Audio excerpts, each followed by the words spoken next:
Hello ಸ್ನೇಹಿತರೆ, ಇವತ್ತಿನ ಈ ವಿಡಿಯೋದಲ್ಲಿ ವರಮಹಾಲಕ್ಷ್ಮಿ ವ್ರತದ ವಿಶೇಷತೆಗಳು ಮತ್ತು ಮಹತ್ವದ ಬಗ್ಗೆ ತಿಳಿದುಕೊಳ್ಳೋಣ. ಈ ವರಮಹಾಲಕ್ಷ್ಮಿ ಪೂಜೆಯ ವಿಶೇಷತೆಗಳೇನೆಂದರೆ, ವರಮಹಾಲಕ್ಷ್ಮಿ ವ್ರತವನ್ನು ಶ್ರಾವಣ ಮಾಸದ ಶುಕ್ರವಾರ ಆಚರಿಸಲಾಗುತ್ತದೆ. ಈ ದಿನ ಲಕ್ಷ್ಮೀ ದೇವಿಯನ್ನು ವರಗಳನ್ನು ಕರುಣಿಸುವ ತಾಯಿಯಾಗಿ ಪೂಜಿಸುವುದು ವಿಶೇಷ. ಮುಖ್ಯ ವಿಶೇಷತೆಗಳೇನೆಂದರೆ, ಅಷ್ಟಲಕ್ಷ್ಮಿಯ ಆರಾಧನೆ, ಧನ, ಧಾನ್ಯ, ಸಂತಾನ, ಧೈರ್ಯ, ವಿಜಯ, ವಿದ್ಯೆ, ಸೌಭಾಗ್ಯ ಮತ್ತು ಸಮೃದ್ಧಿಗಾಗಿ ಪ್ರಾರ್ಥಿಸಲಾಗುತ್ತದೆ. ಮನೆಗೆ ಐಶ್ವರ್ಯ ಮತ್ತು ಸಮೃದ್ಧಿ, ಲಕ್ಷ್ಮೀ ದೇವಿಯ ಕೃಪೆಯಿಂದ ಮನೆಯಲ್ಲಿ ಹಣಕಾಸಿನ ಸ್ಥಿರತೆ ಮತ್ತು ಸಮೃದ್ಧಿ ಬರಲಿ ಎಂಬ ನಂಬಿಕೆ. ಮುತ್ತೈದೆಯರಿಗೆ ವಿಶೇಷವಾದ ವ್ರತ.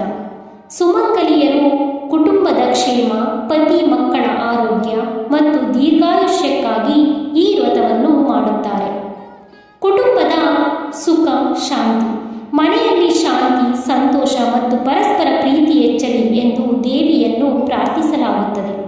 ಕಲಶ ಸ್ಥಾಪನೆ, ಕಲಶದಲ್ಲಿ ಲಕ್ಷ್ಮೀ ದೇವಿಯನ್ನು ಆವಾಹನೆ ಮಾಡಿ ಅರಿಶಿನ, ಕುಂಕುಮ, ಹೂವು, ಹಣ್ಣು ಮತ್ತು ನೈವೇದ್ಯಗಳಿಂದ ಪೂಜಿಸುವುದು ಸಂಪ್ರದಾಯ. ವರಮಹಾಲಕ್ಷ್ಮಿ ದಾರ, ಪೂಜೆಯ ನಂತರ ಪವಿತ್ರ ದಾರವನ್ನು ಕೈಗೆ ಕಟ್ಟಿಕೊಳ್ಳುವುದು ಈ ವ್ರತದ ಪ್ರಮುಖ ಆಚರಣೆಗಳಲ್ಲಿ ಒಂದು.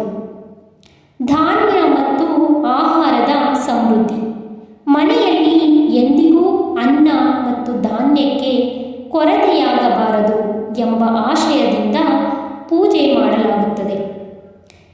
ಈ ದಿನದ ವಿಶೇಷ ನಂಬಿಕೆ ಎಂದರೆ, ವರಮಹಾಲಕ್ಷ್ಮಿ ದೇವಿಯನ್ನು ಭಕ್ತಿಯಿಂದ ಪೂಜಿಸಿದರೆ ಸೌಭಾಗ್ಯ, ಆರೋಗ್ಯ, ಐಶ್ವರ್ಯ, ಸಂತಾನ, ಸುಖ ಮತ್ತು ಕುಟುಂಬದ ಕ್ಷೇಮ ದೊರೆಯುತ್ತದೆ ಎಂಬ ಭಕ್ತಿ ಮತ್ತು ನಂಬಿಕೆ ಇದೆ.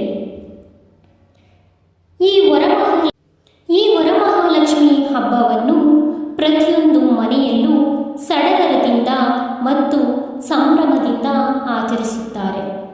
ಲಕ್ಷ್ಮೀ ದೇವಿಯ ಕೃಪೆ ಇರುವ ಮನೆಯಲ್ಲಿ ಕೊರತೆಗಿಂತ ಸಮೃದ್ಧಿಯೇ ಹೆಚ್ಚಾಗಿರುತ್ತದೆ. ವರಮಹಾಲಕ್ಷ್ಮಿ ವಿಶೇಷತೆಗಳ ಬಗ್ಗೆ ತಿಳಿದುಕೊಂಡ ನಿಮಗೆ ಆ ದೇವಿ ವರಮಹಾಲಕ್ಷ್ಮಿ ಕೃಪೆ ಸದಾ ಇರಲಿ. ಎಲ್ಲರಿಗೂ ವರಮಹಾಲಕ್ಷ್ಮಿ ಹಬ್ಬದ ಶುಭಾಶಯಗಳು. ಈ ವಿಡಿಯೋವನ್ನು ನಿಮ್ಮ ಸ್ನೇಹಿತರಿಗೂ ಶೇರ್ ಮಾಡಿ ಮತ್ತು ನನ್ನ ಚಾನಲನ್ನು ಸಬ್ಸ್ಕ್ರೈಬ್ ಮಾಡಿ. ಧನ್ಯವಾದಗಳು.